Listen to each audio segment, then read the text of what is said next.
मित्रांनो नमस्कार. आजचा व्हिडिओ अतिशय महत्त्वाचा होणार आहे आणि तत्पूर्वी सर्वांना विनंती आहे, चॅनलला सबस्क्राईब करा केलं नसाल तर आणि व्हिडिओ शेअर करा. बघा, आपण पहिला विषय घेऊया केंद्रामधील म्हणजे दिल्लीतील एक पक्ष आहे आम आदमी. त्याचे राघव चड्डा नावाचे खासदार नेहमी संसदेमध्ये जनतेचे मुद्दे मांडतात आणि ते मुद्दे लोकांनाही आवडतात आणि त्या मुद्द्यामध्ये खरंच लोकांचा फायदाही आहे आणि ते मुद्दे शासन सुद्धा अप्रूव्ह करत आहे. कारण जनतेनं निवडून आपल्याला त्याच कामासाठी दिलंय हे त्यांना माहिती, ते करतात कामं. पण त्यांचा जो पक्ष आहे, पक्ष त्यांना टॉर्चर करत आहे. त्या पक्षानं सांगितलं की आपल्या लोकसभेमध्ये की आमच्या खासदाराला बोलायला संधी देऊ नका, आमच्या खासदाराला बोलायला तुम्ही वेळ देऊ नका. कारण काय, त्यांचं म्हणणं असं होतं की राघव चड्डानी लोकांच्या प्रश्नावरती बोलायचं नाही, राघव चड्डानी कुठले महत्वाचे लोकांचे मुद्दे मांडायचे नाही, तर मांडायचं काय, त्या ठिकाणी या गोष्टी मांडायच्या, मोदीविषयी तिथं बोलायचं, मोदींना विरोध करायचा, मोदींवर कुठे आरोप करायचे आणि सरकारला धाऱ्यावर धरायचं. सरकारची चूक असो नसो काही असो, पण सरकारच्या विरोधामध्ये बोलायचं, लोकांच्या कामाविषयी लोकांविषयी काहीच बोलायचं नाही. एकूणच यांच्या ज्या बोलण्यातून त्यामध्ये अनेक लोकांनी त्यांच्या बाईट घेऊन सांगितले की हे राघव चड्डा हे मोदीला प्रश्न विचारत नाहीत, हे प्रश्न कोणाला विचारत नाहीत, हे कुठले प्रश्न उपस्थित करत नाहीत. मग या ठिकाणी प्रश्न असा येतो की जनतेनं पाहिले राघव चड्डा हे लोकांची लढाई लढत आहेत. राघव चड्डा हे लोकांसाठी तिथं आपलं जे काही विचार मांडत आहेत, प्रश्न मांडत आहेत, त्यामध्ये अनेक प्रश्न आहेत. आपलं मोबाईल डाटा असेल, मोबाईलचं सिम कार्ड असेल, असे अनेक मुद्दे त्यांनी उचललेले आहेत. मग ह्या लोकांचा अजेंडा हा विकास नाही, ह्या लोकांचा अजेंडा आहे फक्त शासनाला विरोध करणं आणि मोदींना विरोध करणं. असंच आपल्या महाराष्ट्रामध्ये सुद्धा आहे. महाराष्ट्रामध्ये एक मराठीमध्ये बघा लोक म्हणतात, जर एक नवीन जर मुसलमान असेल तर नवीन मुस्लिम हा सर्वांना आदाब करत सुटतोय आणि सर्वांना दाखवायचा प्रयत्न करतोय की मी कसा कट्टरतावादी आहे, मी कसा खरंच कट्टर आहे. असं महाराष्ट्रामध्ये सुद्धा संजय राऊत नावाचा एक आमचे तुकरणे साहेबांच्या मते भडगुंजा हा नेहमी हेच काम करतोय. कधी कुठल्या विकासावरती बोलायचं नाही, कधी कुठलेच जनतेचे मुद्दे बोलायचे नाहीत. जनतेविषयी, विकासाविषयी या कुठल्याच मुद्द्यावरती काहीही न बोलता फक्त द्वेषातून द्वेष मनामध्ये घेऊन मोदींवरती, देवाभाऊवरती नेहमी गरळ ओकायची, नेहमी बोलायचं आणि त्याला नेहमी टार्गेट करायचं. विषय असो नसो, मुद्दा असो नसो, नेहमी टार्गेटमध्ये भाजप असला पाहिजे आणि भाजपला विरोध करता करता टार्गेटमध्ये हिंदुत्व, भारतीयत्व, राष्ट्रीयत्व हे आणायचं आणि ही भारतामधील लोकशाही संपली आहे. आमचा हायकोर्टावरती विश्वास नाही, आमचा न्यायव्यवस्थेवरती विश्वास नाही, आमचा कुणावरतीच विश्वास नाही, फक्त यांचा विश्वास असतो राहुल गांधीवरती, बाकी यांचा विश्वास हा कुणावरतीच नाही. आता राहुल गांधी कुठल्या बेसवरला माणूस आहे, राहुल गांधी नेमका कसा आहे हे तुम्हाला मी नव्यानं सांगायची काय गरज नाही. पण ह्या गोष्टी चाटोकारांना कळणार नाही. चाटोकारांना राहुल गांधी म्हणजे एक अतिशय एक समंजस व्यक्ती वाटतो, पण राहुल घॅंडी, गांधी नाहीच तो, घॅंडी.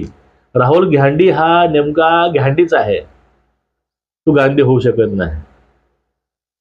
मग हे सगळे ते तिकडले मुद्दे आपल्या महाराष्ट्रामध्ये येऊन मांडतात. आता त्यांनी प्रथमच केलाय, सध्या आदित्य ठाकरे आणि संजय राऊत यांचं चांगलं चालूच आहे बरं का. कोणीही काही म्हणू द्या, या दोघांमध्ये चांगलं चालू आहे, हाणामारी, बोलाबोली सगळं चालू आहे. कोणत्याही क्षणी काँग्रेसवासी हा राऊत होईल आणि परत ओबाटाला रस्त्यावरती आणून कलटी मारेल, यामध्ये शंका काहीच नाही. 2019ला शिवसेनेला हिंदुत्वापासून दूर करून काकासोबत बसवलं आणि बाळासाहेबांची विचारसरणी शिवसेना संपवायचे काम केलं. आता हेच परत चालू आहे. याचा अंदाज या गोष्टीवरून येतो की पाठीमाग मातोश्रीवरती एक बैठक झाली होती. त्या बैठकीमध्ये खासदार जे लोक आहेत शिवसेना उद्धव ठाकरे गटाचे, त्यांनी एक मुद्दा मांडला होता की आदित्य ठाकरे हे महाराष्ट्रामधील मतदारसंघात फिरत नाहीत, ते कुणालाच बोलत नाहीत, असे अनेक त्यांनी मुद्दे मांडले होते. तोच मुद्दा टार्गेट करून यांनी एक नवीन कांड केले परवा दिवशी. कारण प्रथमतः हे खासदार संजय राऊतांना भेटले होते दिल्लीमध्ये. कारण दिल्लीमध्ये त्यावेळेस राऊत त्यांच्या स्वर्गातील नरकाचं तिथं प्रकाशन करत होते. मग ते तिकडून सण ठरवून ते आले दिल्लीला, मुंबईला, आणि त्यांनी बैठक घेतली मातोश्रीवरती आणि त्यात त्यांनी ते मुद्दे मांडले. ते मुद्दे राऊताने सांगितले होते तेच या लोकांनी मांडले असं म्हणावं लागेल आपल्याला. आता विषय आहे तो विषय बघा. खासदाराने जे मुद्दे मांडले, वारंवार लोक मांडतात की हे घरकोंबडे आहेत, घरबसे आहेत, ते घरबसवे बाजार बुडवे आहेत, ऊर बुडवे आहेत. हे लोक मातोश्री बाहेर पडत नाहीत हे परत दाखवायचा प्रयत्न हा राऊतांनी केला. तो कसा केलाय, काय केला बघा. त्यांनी एक ट्विट केलेला आहे. त्यांनी डायरेक्टली ठाकरेवरती निशाणा न करता त्यांनी इनडायरेक्टली त्यांच्या थोबाडीत मारलेले. कारण त्यांनी एक ट्विट केलंय, आदरणीय शरद पवार यांची भेट घेतली, मी त्यांच्या प्रकृतीची विचारपूस केली, साहेबांनी माझ्या प्रकृतीची विचारपूस केली, अनेक विषयावर चर्चा झाली, राज्यात फिरण्याची तयारी सुरू आहे, या माणसाची खरंच कमाल आहे. शेवटचं, राज्यात फिरण्याची तयारी सुरू आहे, या माणसाची खरंच कमाल आहे. दवाखान्यामध्ये जाऊन हे काका परत फिरायच्या गोष्टी करतात, खरं याची कमाल आहे असं राऊत म्हणतात. मग या वयामध्ये जर पवारांची कमाल असेल तर ठाकरेंची काय आहे? ठाकरे हे घरकोंबडे आहेत, ते घराबाहेर फिरत नाहीत, ते महाराष्ट्रात फिरत नाहीत, ते मुंबई सोडून कुठे जात नाहीत, आणि ते खरंच घरकोंबडे आणि हे पक्षबुडवे आहेत हे परत राऊतांना तिथं दाखवायचं आहे. आणि जे काय बाहेर काय पसारा झालाय युवराजांचा, हे घरकोंबडे आहेत, हे परत त्यांना दाखवायचं आहे की खरंच हे घरकोंबडे आहेत, खरंच हे घरातून कुठे जात नाहीत, म्हणून ह्यांना लोक म्हणतात. आणि शरद पवार बघा, शरद पवार घरामध्ये राहतच नाहीत, ते नेहमी लोकांमध्ये असतात. वयाच्या 86 वर्षी सुद्धा हा माणूस फिरतो, कमाल आहे. पण या ठिकाणी एवढ्या तरुण वयामध्ये ठाकरे हे घरामध्ये आहेत, हे लोकांना दाखवायचे, लोकांच्या मनामध्ये ह्या गोष्टी बिंबवायच्या आहेत, हे यातून उघड उघड स्पष्ट होतं. कारण डायरेक्टली उबाटा गटाला न बोलता, आदित्य साहेबांना न बोलता यांनी त्यांचा बुरखाच फाडलाय, म्हणा की त्याला झापाडीत मारलंय, आपण या ठिकाणी असं म्हणू शकतो. पण एकूणच हे जे विरोधक आहेत हे विरोधकच नाहीत, हे सगळे हे रोगी आहेत. यांना सर्वांना झालेला रोग भस्मा रोग.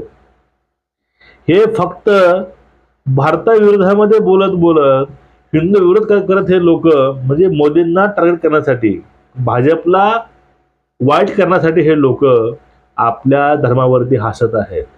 आपल्याच जी आपली संस्कृती आहे त्यावरती हे लोक आता हसत आहेत.